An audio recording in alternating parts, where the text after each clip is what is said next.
my son Grayson and how he was born with a cleft lip and palate and tube defects.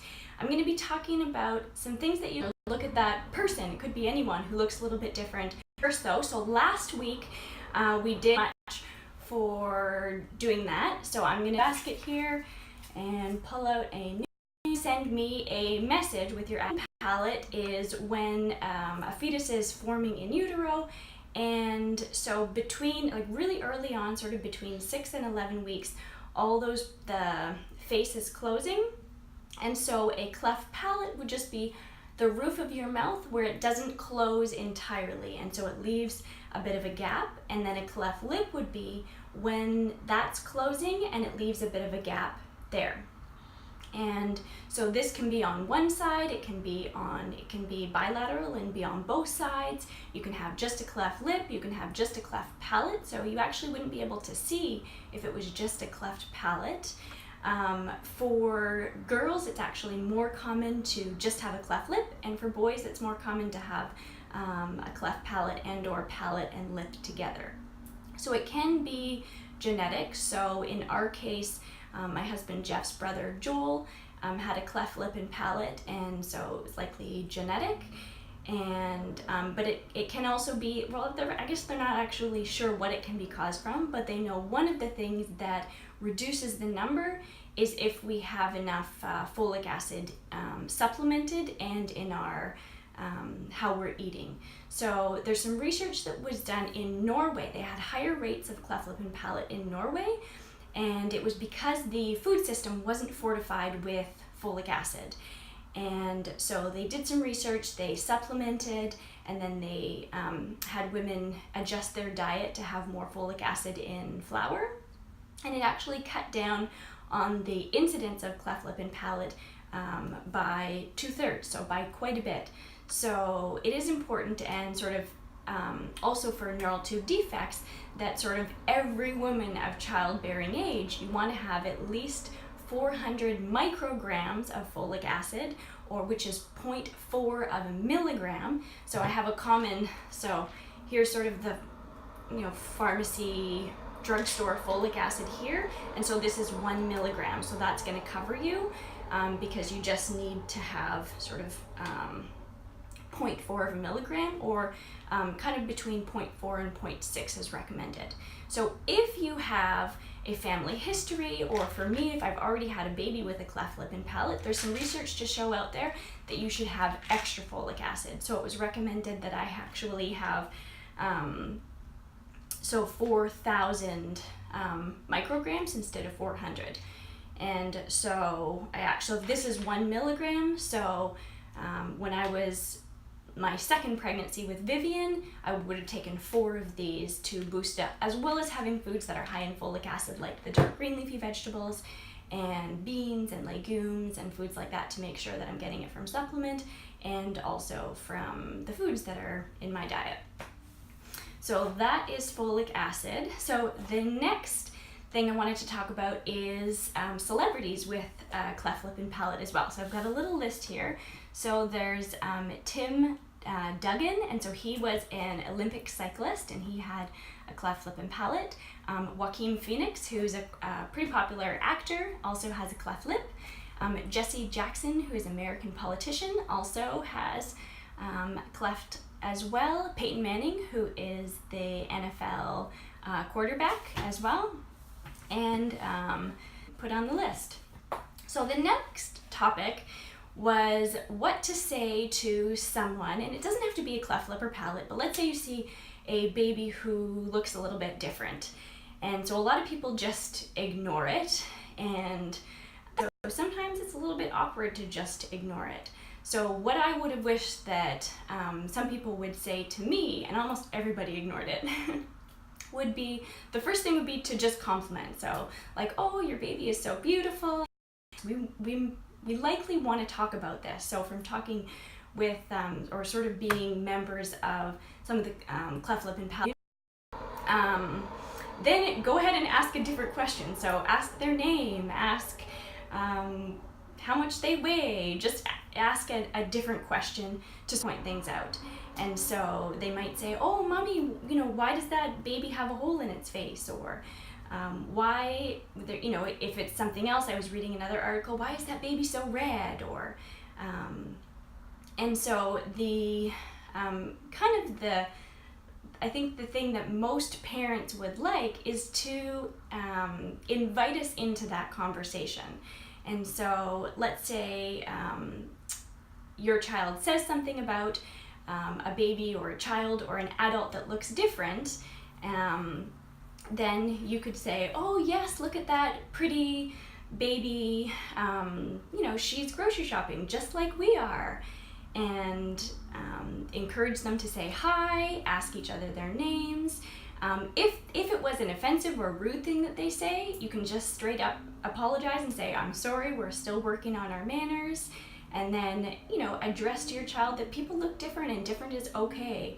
And then, ongoing, you're modeling that, your looks are hopefully the least interesting thing about you.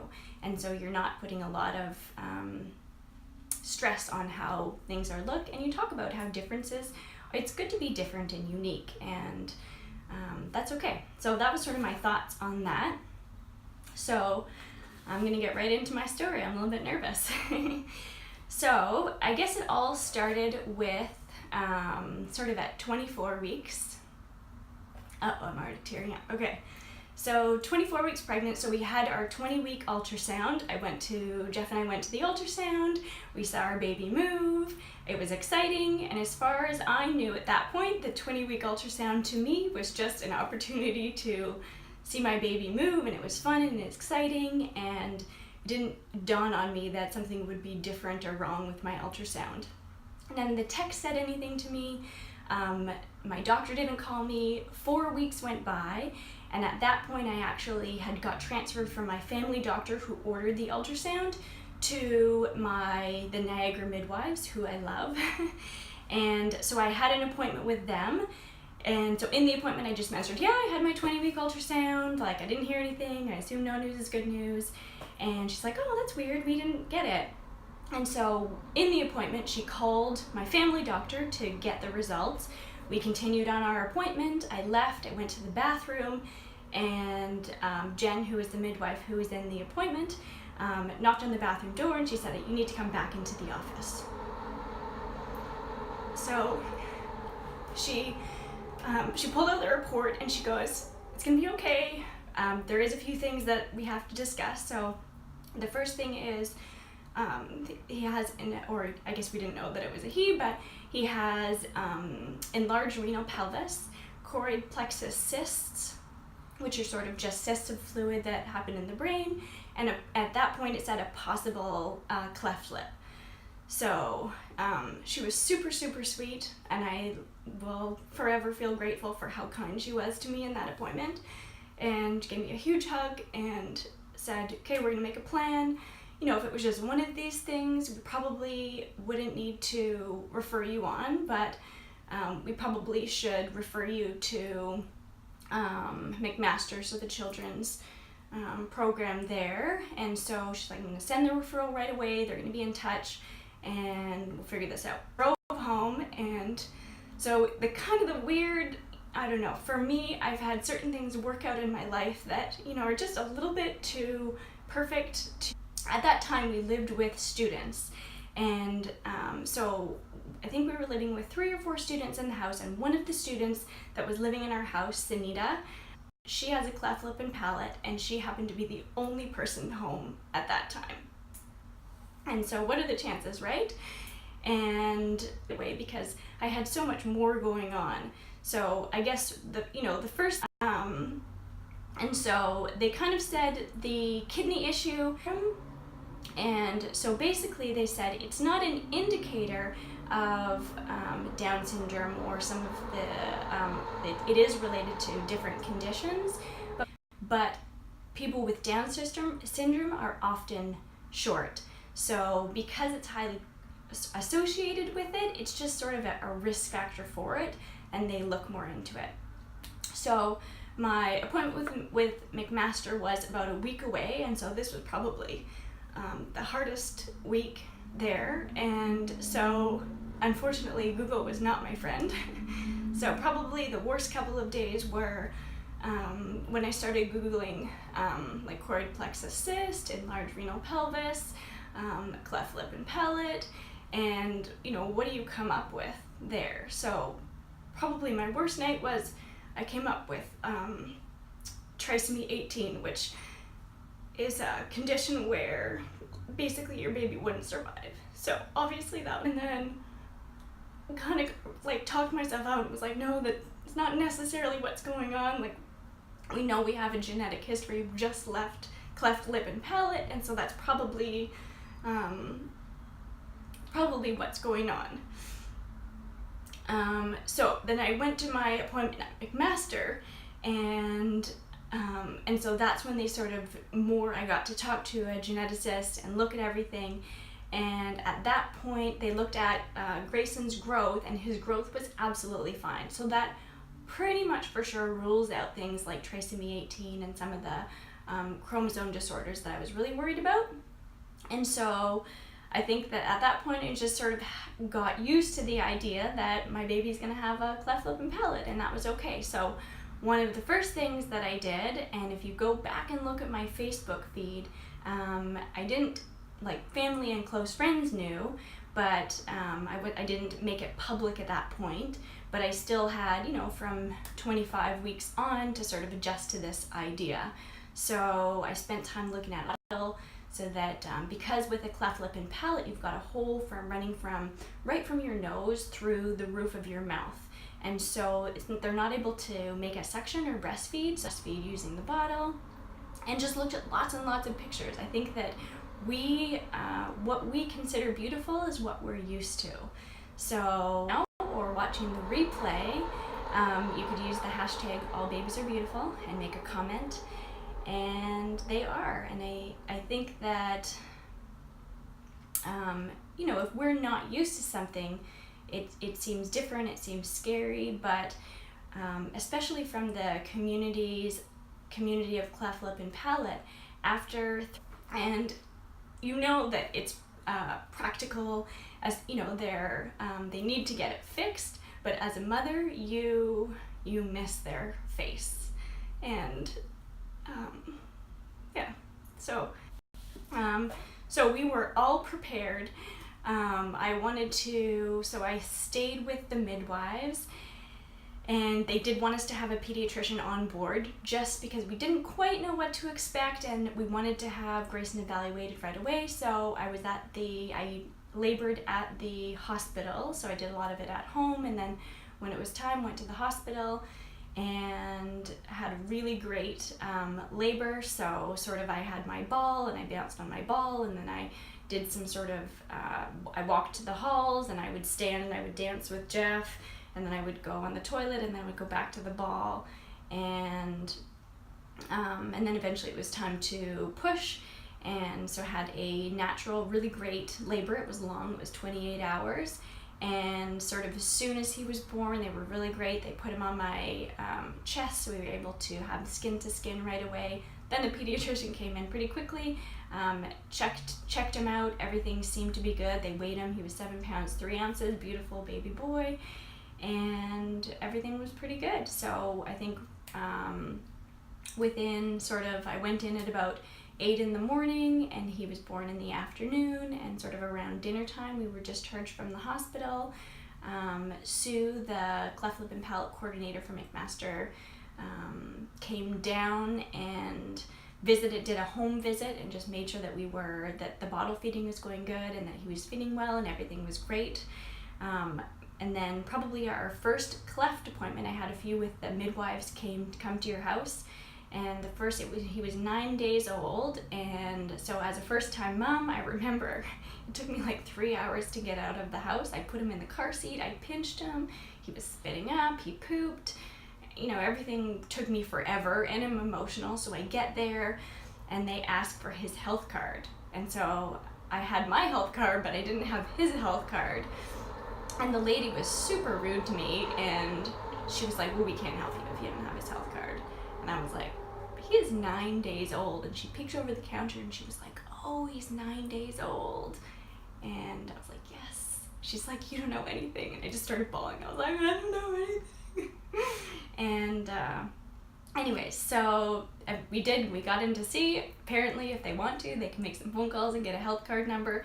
So what had happened is at the hospital, they had given Jeff the temporary health card and he had hung on to that. And just because craziness of labor, he had never passed that to me. Anyways, it worked out. And then sort of life was pretty normal. Between surgeries, we don't really think about his cleft lip and palate at all. 3 months came up, and so at 3 months they repaired the lip, and so he had to hand over my little baby. So probably the hardest part is you can't feed them before, so you're just bouncing him and singing to him, and then you pass over your little baby, and the surgeons did an amazing job, and he's lucky his skin heals pretty well. And then after, you can't feed them. You have to use, I think we had like a little squirt thing that we fed him with for a little while until it had healed, and he had to wear armbands so that his arms were, they kind of like this, so it's not quite straight, but his arms are like this so that he can't scrape or scratch it. So it was probably 7 to 10 days he had to wear that. And so that he sort of stopped his thumb sucking habit there, never went back. And then after that, he healed really well, went back to pumping and bottle feeding. And then the next surgery where they fixed the palate is at 1 year. So that didn't go quite as smooth. He wouldn't drink water. He wouldn't eat after that. There was times where he was quite uncomfortable.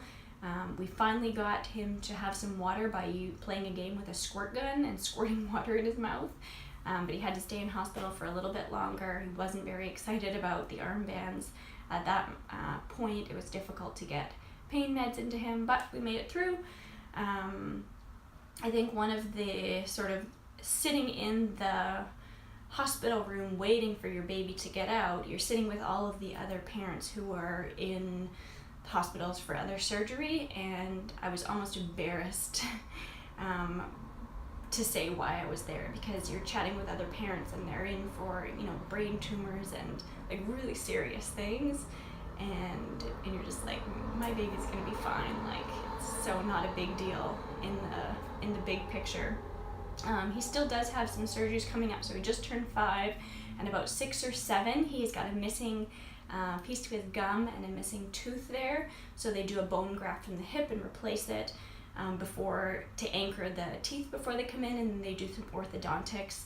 Sometimes they fix the septum or do some nose to help breathing, or just for appearance. Kind of depends on how much they want, and how comfortable with as they're how they look and how comfortable they are with that. So some teenagers opt for more. I think it's until sort of 22 or something they might have revisions done with that. But the teams have been amazing with us. The midwives were amazing with us. Our families were amazing with us. We never had anyone, everyone was just supportive. Everyone's reactions were a little bit different, which I liked. I had some of my friends cried with me, and others were like, so not a big deal. And it wasn't a big deal, but of course it's hard to find out in transition, and so sometimes you need someone to cry with you too. So that's my story. If you guys have any questions about cleft lip and palate, or questions about my story, or you have your own story, I would love to hear your own story. And if you think that someone would benefit from hearing the story, please share it with them. And I will see you next time. I'm not actually, for August, we are away every weekend. So we're going to be heading to first Saskatchewan and so I think August I'm not going to commit to a live show. If I have Wi-Fi, then I'll show up, but I will be putting out content. So you can watch for the videos that I'll be putting out every week. And as always, if you have any questions, feel free to comment on the page or ask any questions, and I will get back to you. All right, we are off to Science World today. I hope everyone has a great weekend, and I will see you soon. Bye.